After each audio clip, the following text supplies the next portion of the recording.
TW, suicide, violence, and gore.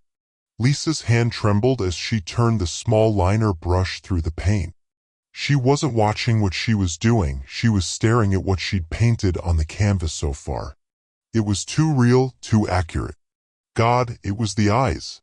That's what she was working on now, the finishing touches on the eyes. She could stop now and call it complete. The eyes would stick with you, haunt you. You'd never forget them as long as you lived. But she had a few more strokes to make and knew exactly how she was gonna make them. How much paint the brush should have, how much pressure she needed, where to start, where to stop. She looked around the canvas into the dark at her silent subject, then brought her eyes back to the canvas. It was late and the only light on in the studio was the one directly above her, a soft, yellow industrial bulb on a chain. It was terrible light to paint by, but it was the only light she could reach from her stool. She'd been painting for how long? 9 hours? 10 hours? She'd lost count. She was thirsty. She was hungry. Her head ached, but she hadn't stopped, couldn't stop. Lisa swallowed hard and raised the brush up off of her palette. Her hand hovered above the canvas, shaking. She made a single stroke and she could feel tears welling up in her eyes. She made another and shuddered. She touched the palette again slowly. One more stroke. One more. Her subject had not left her side since the night she tried to end it all after she'd received her third rejection letter from the National Academy of the Arts and just couldn't bear it anymore. She'd first seen it when she was being loaded into the ambulance, standing towering over the EMT, illuminated by the alternating red and blue lights. She would have screamed then if she could have. After that, as she drifted in and out of consciousness, the thing was there like some demonic guardian angel. Whether she was awake or asleep, it was close by.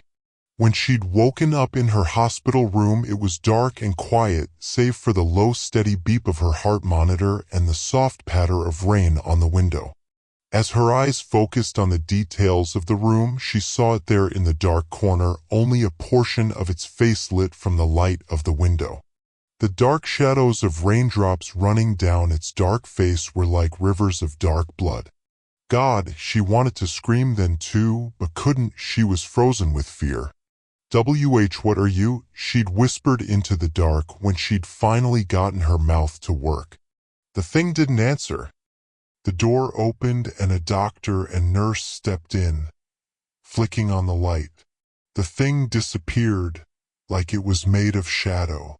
40 minutes later, the doctor turned off the light as they were leaving and the thing was there again, like it had never left. "Are you only in my head?" she asked. The thing nodded its head, its great black, heavy feathers rustling softly. "Can anyone else see you?" The thing shook its head again with the same dry rustling noise.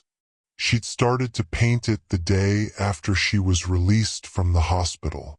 She must have spent 25 hours on it so far. The background was a forest scene with the bare tree branches twisting and crossing each other against a night sky. She'd painted a huge, blood moon in the top right corner.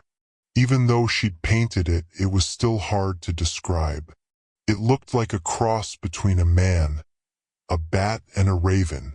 But mostly it looked like a raven. It was the eyes. They weren't red and glowing the way a demon's eyes were on TV or in movies. They were silvery and mercurial, hypnotic and terrifying, and all-seeing. Yes, there was no doubt that those eyes knew everything there ever was or everything there ever will be.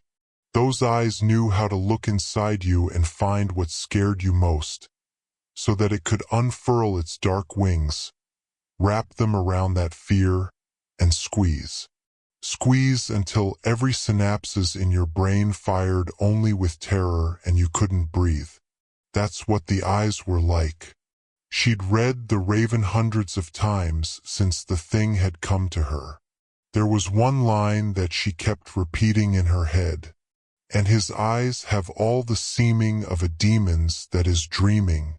She was sure now that Poe wasn't writing about a literal raven. He must have been writing about this thing. Whatever had come into her life had been the same thing that had come to Poe and haunted him. Haunted him for years, until they'd found him delirious and dying in Baltimore. He'd written about their tormentor, and now she was painting it. She wasn't sure why. She just felt compelled to. Maybe Poe had felt compelled to write about it. She blinked, and a tear slid down her cheek and dropped off her chin. The last stroke.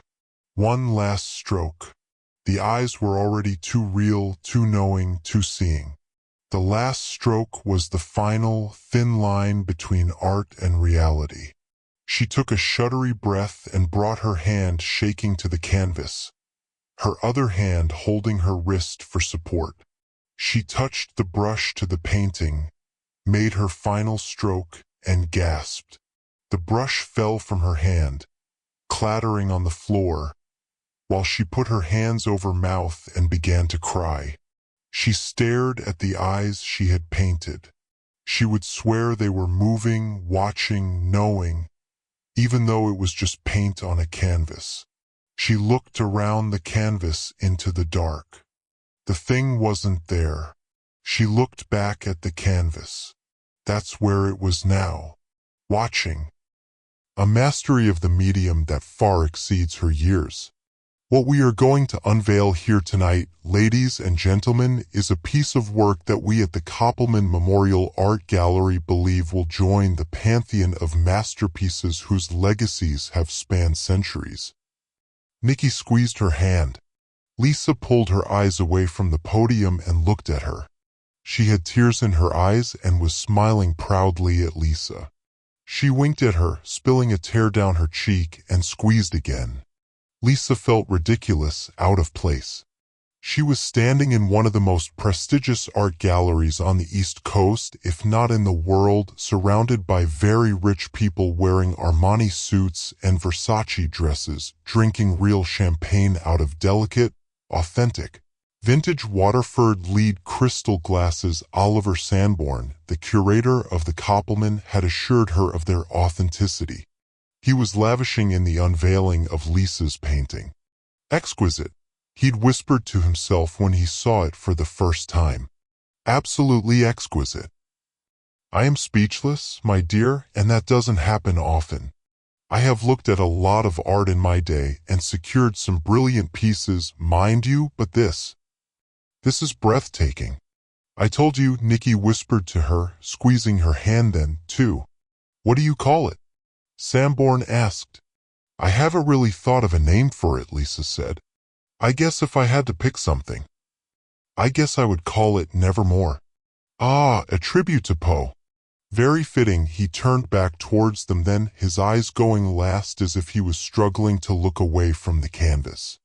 Promise me you won't talk to another curator or collector, anybody, until I get back to you. He took Lisa's hands then. Your future is bright, my dear. Very, very bright.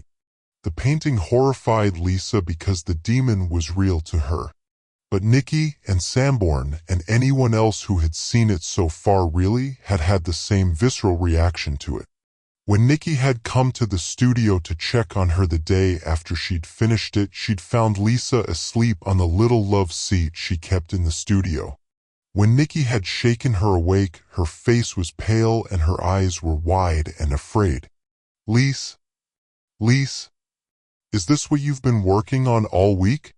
It was a silly question and one that Nikki never would have asked. She knew full well that Lisa had painted it. Yeah, I finished it last night. Nikki looked back at it and swallowed. It's terrifying. Is that the thing you said you've been seeing in the dark? Lisa nodded and sat up, rubbing her eyes. Do you see it now? Lisa shook her head. No. I think painting it made it go away. Nikki walked back over to it, slowly, cautiously, as if the thing might leap off the canvas and grab her. Jesus, how did you make the eyes look like that? I don't really know. I just did. Lise, This is incredible. Like, incredible. You gotta show somebody. No, I don't think so. I had to make that thing go away. Lisa, listen to me, this is a masterpiece. Nikki said, turning back to her. She put her hands over her mouth and turned back the painting. No, come on. It's garbage. It's Tumblr art at best. It's poppy phone wallpaper for emos. It's a fucking Raven Man, for God's sake. I don't think you understand how fucking scary it is. It's the eyes. You know the bullshit thing they say about Mona Lisa's following you. Lisa nodded. This is like that, but for real. I would swear to God that those eyes are moving. Like, swirling around, but they're not moving. How the fuck did you do that? I don't know. They just came out that way. You see it, right? You realize how incredible that is. I felt like that last night, but I think it's just because I was tired. They just look like eyes to me now. Oh, bullshit, Lisa. Those fucking things are moving and you can't tell me they're not. She was right. When Lisa looked at them, the eyes did move and change. Nikki walked back over to her and took her hands. Look, I know it's been hard. You really scared me when you know. I was sick to my stomach when I got that phone call. I wasn't sure what it was gonna be like when you got out of there, like whether you'd ever paint again or whether or not you were. I almost came down here to stay here with you. And when you told me you were seeing things, it scared me even worse. But this is unfucking believable. I think this is your shot, Lise. Nikki? No, listen. Fuck the NAA. You don't need them. This, she gestured to the painting. This is your ticket. You want into that world? 6 years and a piece of paper from the academy isn't your ticket in. This thing is. You don't have to do anything. Let me talk to some people. You just worry about taking care of yourself. And without further ado, I'd like to invite the artist, Ms. Lisa Ingersol, up here to pull the rope and reveal her masterpiece. The gallery started into a polite applause. Nikki pulled her close and kissed her on the cheek.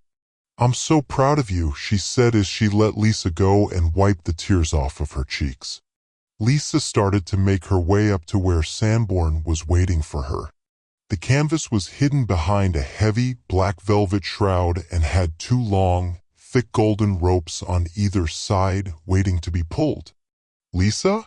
Do you have anything you'd like to say before the reveal? Sanborn asked. Lisa leaned toward the microphone. I just hope it lives up to the hype. There was a small giggle from the audience and another subdued round of applause. Lisa and Sanborn walked to either side of the curtain and each grabbed their ends of rope. Ready? Sanborn asked. Lisa nodded. Okay, on 3. 1, 2, 3. They each pulled their end of the rope and the curtain rippled in slow, heavy waves toward the ground. Lisa was looking into the audience when the painting was revealed, watching for their reaction. There was a collective gasp and the crowd began to murmur. Nikki's hands went up to her mouth. What the hell is this? Sanborn cried, stepping back from the painting, his neck craned. Where's David? What the fuck did he do? Lisa? Nikki said, pulling her hands away from her mouth. What does this mean? Where is it? Lisa, confused, stepped away from the wall and turned to look at the painting. The frame looked as if it had been embedded in the wall. The glossy white marble had spiderweb cracks running from the edges of the frame. But that wasn't all. The demon was missing. The painting only showed bare trees in front of a blood moon. Oh my God, Lisa whispered. She turned to Nikki. I don't know. Sanborn spun her around and placed his hands on either shoulder. I am so terribly sorry, Ms. Ingersol. We'll figure out what happened to him, Oh my God, a woman in a pink gown cried, pointing at the painting. Lisa, Sanborn, and everybody else looked again at the painting. Sanborn's hands fell from Lisa's shoulders. The branches of the trees appeared to be swaying as if in a gentle breeze, and a small black cloud was creeping toward the moon. Nikki ran to Lisa and grabbed her arm. Lisa? What does this mean? Lisa turned back to Nikki with wide, terrified eyes. I don't know. Someone else in the crowd screamed. In the far distance of the painting, there was something flying against the sky. It was small in the distance, but growing larger as if it was approaching the frame. Screams and gasps erupted in the crowd. A few dropped their crystal champagne flutes and started for the door. Sanborn didn't even notice. It's gonna come through, Lisa said to Nikki. She turned to Sanborn. It's gonna try to come through the frame. What? Sanborn said, astonished, dragging his eyes away from the frame. We have to get the frame off the wall. It's gonna come through. The thing was looming larger and larger in the frame, blocking out a part of the moon as it seemed to weave to and fro in flight.